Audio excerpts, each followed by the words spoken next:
बिस्मिल्लाहिर्रहमानिर्रहीम। अस्सलाम वालेकुम मेरे पाकिस्तानियों। आज आपकी ऐसी शख्सियत से मुलाकात करानी है, यकीनी तौर पर ये किसी तारुफ के मोहताज नहीं। अल्लाह के फजलो करम से इनका मुल्तान में एक नाम है।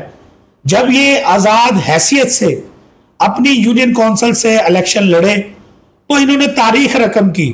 बड़े बड़े बुर्ज थे, सबको गिराकर, और मुल्तान की तारीख में सबसे ज़्यादा वोट हासिल करने वाली शख्सियत राना सज्जाद साहब। उसके बाद इनका फैसला, चूंकि इनका अपना फैसला था, पाकिस्तान पीपल्स पार्टी इन्होंने ज्वाइन कर ली। उसके बाद ये इलेक्शन में आए पीपी 218 से। लेकिन अवामी हलकों की जो राय थी उस वक्त भी ये थी कि काश ये आज़ाद हैसियत में आते तो अपसेट कर सकते थे। बाहर क्या, इनका अपना फैसला था। आज हम आपकी मुलाकात कराएंगे क्योंकि समाजी कारकुन भी है, फलाई काम भी बहुत ज्यादा करते हैं, वर्करों के साथ हमेशा खड़े रहते हैं। तो राना सज्जाद साहब से बात करते हैं। अस्सलाम वालेकुम राना साहब। वालेकुम सलाम अमजद भाई, क्या हाल है? ठीक है आप? जी अल्लाह का शुक्र है, दुआएं आपकी। तो आज हम आपके साथ मुलाकात करने आए हैं। पहला हमारा ये प्रोग्राम है और हमारे प्रोग्राम का नाम है आमने सामने।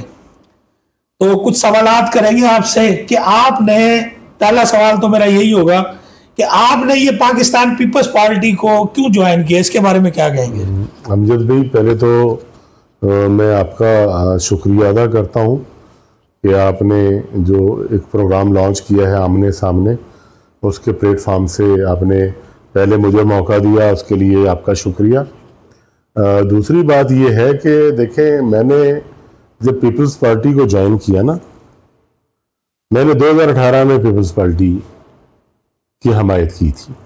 और 2018 में जो पीपल्स पार्टी की जब हमायत की तो मेरे पास बहुत सी अपॉर्चुनिटियां थी, ठीक है। तो लेकिन नहीं, चूंकि मेरा ताल्लुक जो है, मेरा दिल जो हमारे जो भाई हैं सैयद अली मूसा गिलानी साहब, उन्होंने मुझे इस तरीके से माइल कर लिया था कि मैं उनकी शख्सियत से मुतासिर होकर, और मैंने अली मूसा गिलानी की वजह से जो है पीपल्स पार्टी को ज्वाइन किया। ठीक है, यानी कि आप ये कहना चाहते हैं कि गिलानी खानदान की वजह से आपने माशाल्लाह से ये पीपल्स पार्टी ज्वाइन की। जी बिल्कुल। अब आप क्या समझते हैं कि पीपल्स पार्टी का कोई आगे आने वाला जो मुल्तान में आप मुस्तकबिल देखते हैं? देखिए अमजद भाई, आप तो आगे आने वाले मुस्तकबिल की बात कर रहे हैं, आप हाल पे बात कर लें।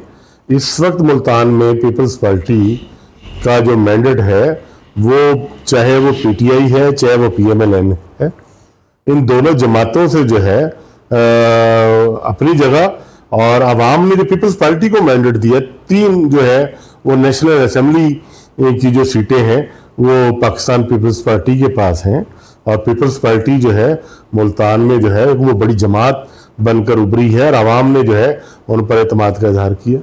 तो बाकी जो हल्के हैं उसमें आप क्या समझते हैं कि पीपल्स पार्टी जो कामयाबी नहीं हासिल कर सकी, उसकी क्या वजूहत है? उसमें मैं ये समझता हूँ कि एक तो जो बकिया अब शहर के जो हल्के हैं उसमें जो हमारे जो उम्मीदवारान थे उन्होंने बड़े लेट जो है वो फैसला किया, और उनके पास टाइम नहीं था। और फिर भी आप ये देख लें कि हमारा अब ये जो NA 150 है, राणा महमूद साहब ने जो है वो 25,000 प्लस के करीब जो है उन्होंने वोट लिए, वो थोड़े वोट नहीं है।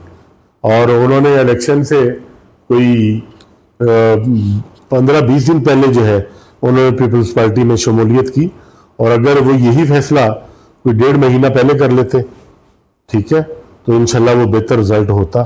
तो मैं उम्मीद करता हूँ कि आने वाला जो इलेक्शन है, जब अल्लाह करे, अल्लाह ताला हमें ज़िंदगी भी दे और मौका भी दे, तो पीपल्स पार्टी जो है वो मुल्तान को क्लीन स्वीप करेगी इंशाल्लाह।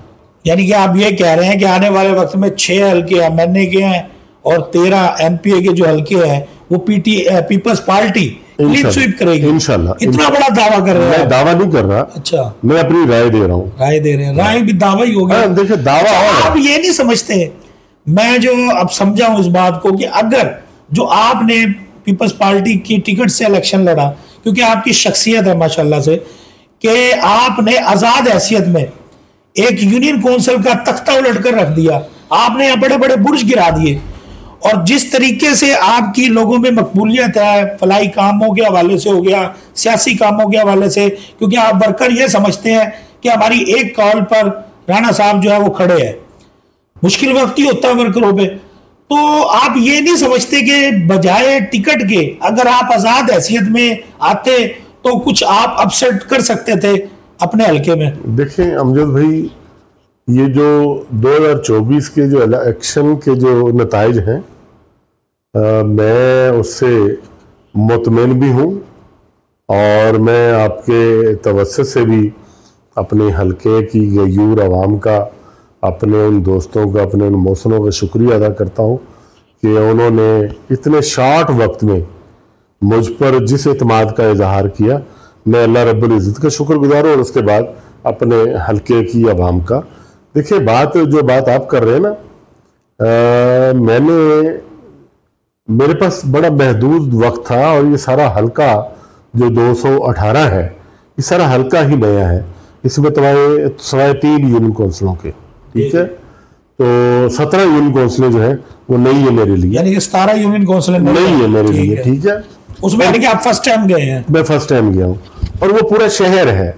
और देखिए मैं ये समझता हूँ कि जो मेरे मदे मुकाबले जो कैंडिडेट थे ना, मैं अल्लाह का शुक्र अदा करता हूँ और अल्लाह के नाम से मैं ये बात करता हूँ, अगर ये दोनों कैंडिडेट मेरे साथ आज़ाद हैसियत में इलेक्शन लड़ लें, अगर इनकी आवाम जमानतें ना जब्त कर दें, तो कहना कि राणा सजाद वाकई आप कोई वर्कर नहीं है, तो इसका मतलब मैं ठीक नहीं सुने।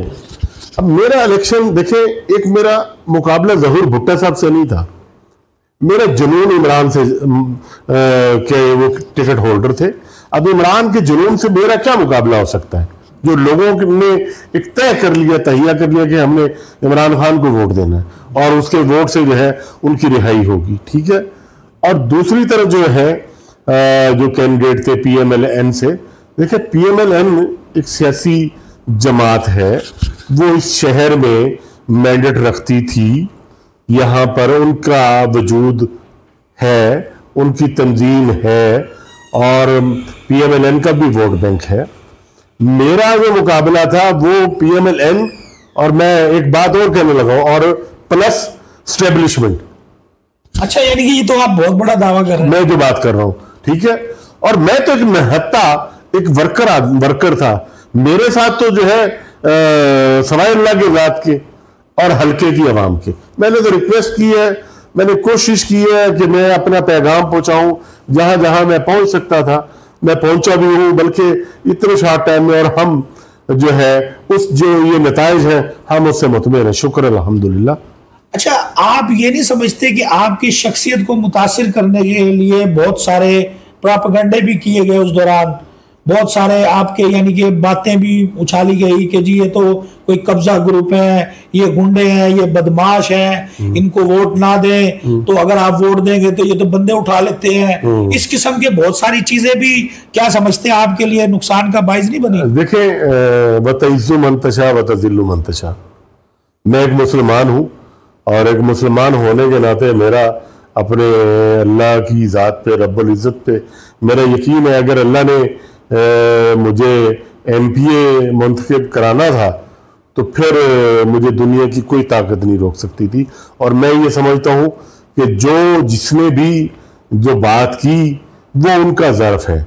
अगर रॉ अमजद के साथ खड़ा होना, उसको कोई अगर बंदा कहे कि मैं कब्जा करता हूँ, हाँ मैं दिलों पे कब्जा करता हूँ, मैं दिलों पे कब्जा करता हूँ। अगर उसको ये समझते हैं कि दिलों पे कब्जा करना मेरा जुर्म है तो वो मैं करता रहूंगा, ठीक है।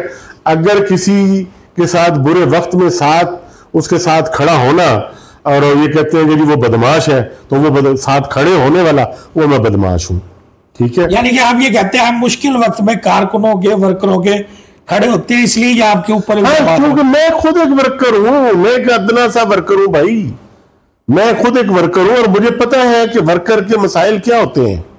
वर्कर जो है वो किस तरीके से जो है वो अपनी एक्टिविटीज जारी रखता है। तो हमें क्यों नहीं वर्कर के साथ खड़ा होना चाहिए, अपने वर्कर की आवाज बननी चाहिए।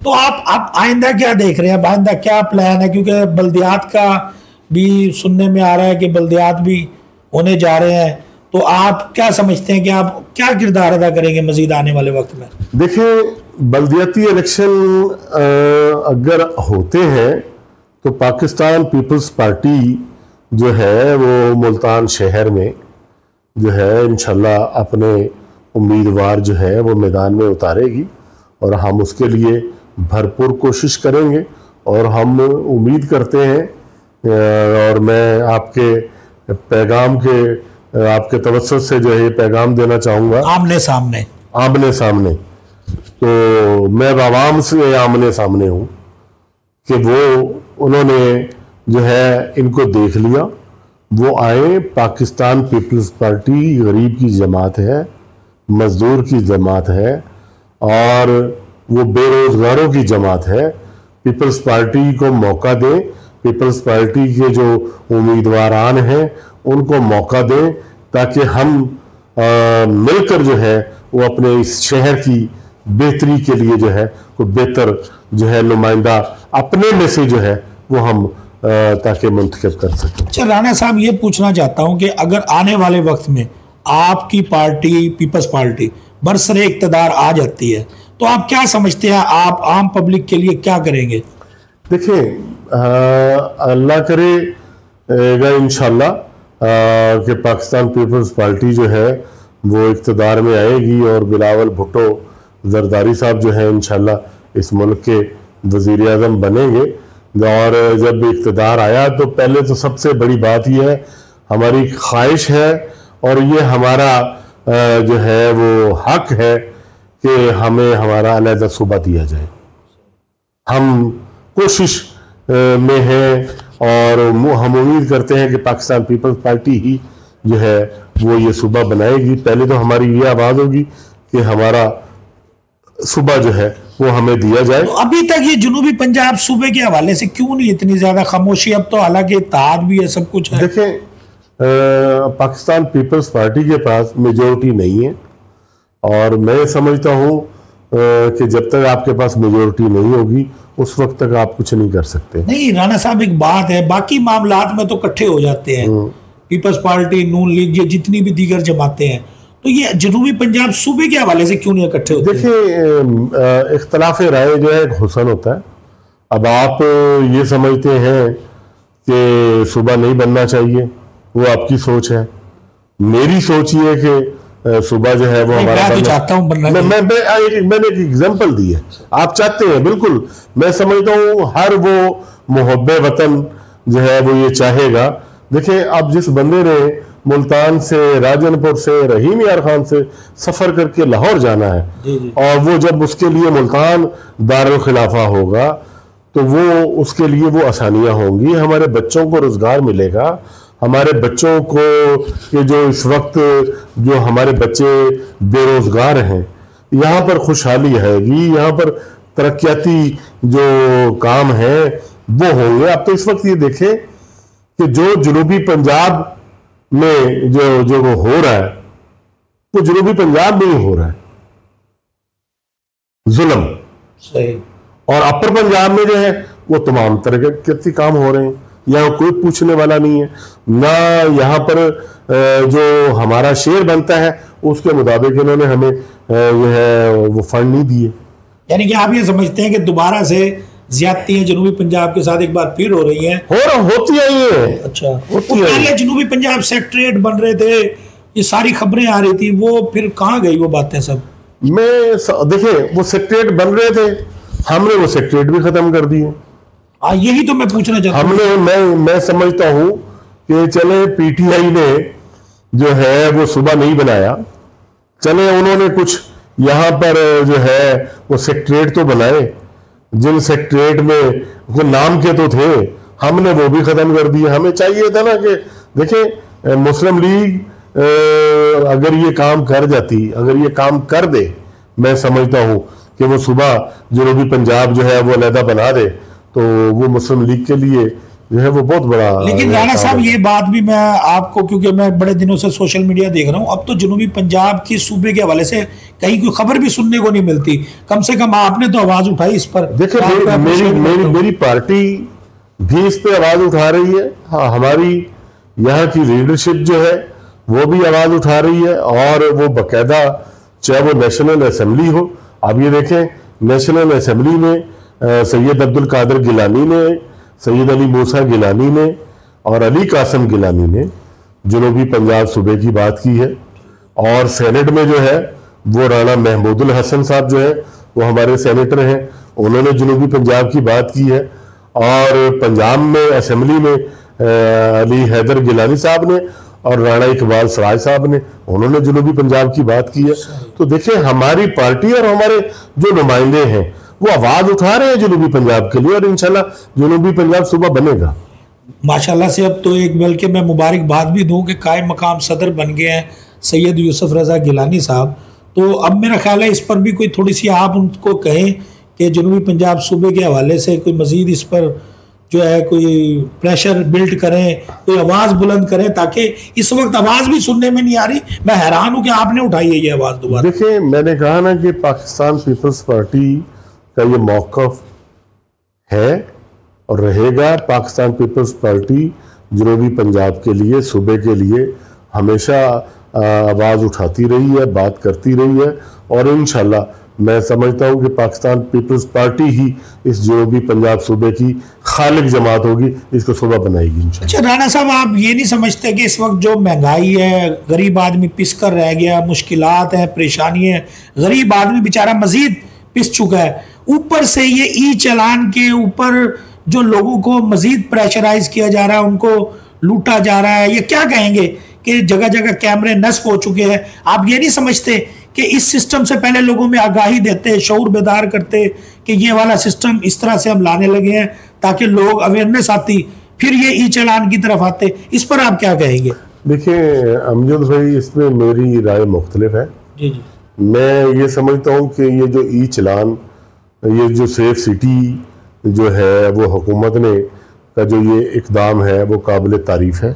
ठीक हो गया कि उन्होंने ये जो एहसन इकदाम है मुल्तान के लिए, मुल्तान के बासियों के लिए, सेफ सिटी का और ई चलान का। देखें, आपके की जान बड़ी कीमती है, आपकी दौलत कीमती नहीं है, ठीक है। अगर इन कैमरों की वजह से, सेफ सिटी की वजह से एक जान बच जाती है, खौफ से वो बंदा अपनी आप को जो है महदूद कर लेता है, तो मैं समझता हूँ आपने इंसानियत को बचा लिया। देखिए, हम लोगों के अंदर शऊर की कमी है, हम वायलेशन करते हैं, हम रोड क्रॉसिंग में नहीं देखते, हम जो है वो बिल्कुल भी उसकी पासदारी नहीं करते, हम हेलमेट नहीं पहनते, हम जो है सीट बेल्ट नहीं बांधते, हम जो है इन चीज़ों के लिए अब ये जो ई चलान है, मैं ये समझता हूँ कि इससे बेहतरी आएगी। इससे लोगों को जो है जब ये चलान इनके घरों पे जाएंगे और ये चलान वो पे करेंगे, इनके खिलाफ कार्रवाइयाँ होंगी, तो इससे यकीनन बेहतरी नहीं। हम सेफ सिटी प्रोग्राम के ये जो किया इसके खिलाफ नहीं, हम ये कहते हैं कम से कम पहले से कुछ ऐसी प्रोग्राम्स किए जाते कि लोगों में अवेयरनेस आती, लोगों को बताया जाता, मुख्तलिफ चौकों पर, चौराहों पर, लोगों के घर कोई मुहिम जो ही सोशल मीडिया पर की जाती, मीडिया पर की जाती, लोगों को बताया जाता कि ये हम प्रोग्राम लॉन्च करने जा रहे हैं, ये चीज़ें आप ही के फायदे के लिए। इसको लोग ज़्यादा कबूल कर लेते, बरक्स इसके एक चीज़ पहले से शुरू कर दी गई। मैं इस हवाले से नहीं, उसमें मैं समझता हूँ कि हमारी जो ट्रैफिक पुलिस है वो एक अरसा से जो है इस आगाही मुहिम का हिस्सा हैं, और उनके जो वार्डन जो हैं वो चौराहों पे, और मैंने देखा बल्कि पिछले दिनों जब हमारे यहाँ पे सीटीओ थे ना नईम शाह साहब, तो वो खुद भी चौराहों पे खड़े होकर ना वो पंफलेट दे रहे होते थे कि हेलमेट के लिए और लोगों को अवेयरनेस के लिए। उसके बाद इमरान जलील साहब आए, उन्होंने भी जो है वो ऐसे ही इस आगाही मुहिम को जो है वो आगे लेकर चलते रहे हैं। ट्रैफिक पुलिस ने अपना किरदार अदा किया, लेकिन हम बतौर एक कौम जो है ना, हम बहुत सुस्त कौम है। हम इस पर अमल दरामद नहीं करते। हम 2000 का फाइन करवा लेंगे, पे कर देंगे, 1000 का हेलमेट नहीं लेंगे। ये हमारी फितरत है। हाँ, ये तो ठीक है। अच्छा राणा साहब, आपका शुक्रिया। मैं आपसे ये चाहूँगा कि आप आखिर में कोई अपने हलके की आवाम को, हमारे देखने वालों को कोई मैसेज देना चाहें कि आप समझते हैं कि ये पैगाम अगर पहुँच जाएगा तो इससे हलके का फ़ायदा होगा, लोगों का फ़ायदा होगा, तो वो क्या कहेंगे आप? मैं PP 218 की गयूर आवाम से और अपने उन नौजवानों से, अपनी उन बहनों से मेरा एक ही मैसेज है, वो ये है कि आए अपने इस शहर के लिए, इस हल्का अहबाब के लिए जो है हम अपना किरदार अदा करें। मैं और मेरी टीम जो है वो हल्के के अंदर वो मौजूद है। यहाँ के जो भी मसाइल हैं उनके लिए हम दिन रात जो है वो कोशिश कर रहे हैं। तो मैं आपके प्लेटफॉर्म से यही कहूँगा कि आएँ और जो है यहाँ की वो पार्टी पॉलिसी से हटकर मैं बतौर एक वर्कर होने की हैसियत से जो है ये मेरी हम्बल रिक्वेस्ट है अपने नौजवानों से कि वो यहाँ की तामीर और तरक्की के लिए आए, बढ़े, मेरा साथ दें और जहाँ जहाँ को मसले मसाइल हैं उनकी निशानदेही करें, ताकि हम सब मिलकर जो है वो अपने शहर के लिए, अपने हलके के लिए जो है वो कुछ कर सकें। तो शुक्रिया राणा साहब, आपसे मिलकर बड़ी खुशी हुई। इंशाल्लाह आप अगले प्रोग्राम में फिर आपसे बात करेंगे। तो मेरे पाकिस्तानियों, ये थे हमारे राणा सज्जाद साहब। तो इस बारे में आपने ये इंटरव्यू देखा, इनकी बातें सुनी, इन्होंने पाकिस्तान पीपल्स पार्टी का मौक़िफ़ पेश किया, अपना भी मौक़िफ़ पेश किया। तो इस बारे में आप क्या राय रखते हैं? क्योंकि हमारे लिए आपकी राय बहुत अहमियत रखती है। आप अपनी राय कमेंट सेशन में लाजमी दीजिएगा, ताकि अगले सेशन में जब राणा साहब से हमारी गुफ्तगू हो तो वो आपके सवालात मैं राणा साहब के सामने रखूं और वो जो जवाब आप देंगे फिर इंशाल्लाह आपके साथ एक अगला प्रोग्राम करेंगे। तब तक के लिए मुझे इजाजत दें। आमने सामने जो नया सिलसिला हमने शुरू किया, इससे पाकिस्तान जिंदाबाद, पाक फौज पाइंदाबाद। शुक्रिया।